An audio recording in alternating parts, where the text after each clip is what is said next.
நகையை அடகு வச்சுட்டு காசை வாங்கிக்கிட்டு அவனுக்கு எதுக்கு நீ மாசம் மாசம் வட்டி கட்டிட்டு இருக்கிற அப்படின்னு ஒரு கேள்வி எழுப்புறாரு அசோகன் தங்க மாளிகையினுடைய உரிமையாளர் சுந்தரபாண்டியன். நமக்கு கேட்கறதுக்கே கொஞ்சம் வித்தியாசமா இருக்கா இல்லையா?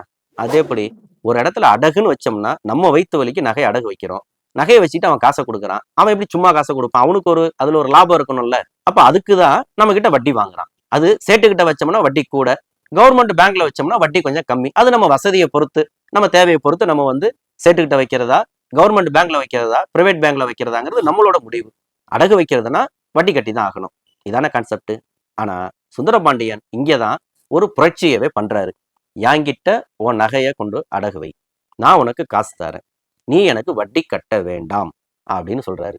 அதுக்கு மாறா எனக்கு 3% ஜிஎஸ்டி மட்டும் கட்டிடு. ஏன்னா நான் இது ஒரு பிஸ்னஸ் நான் பண்றேன்.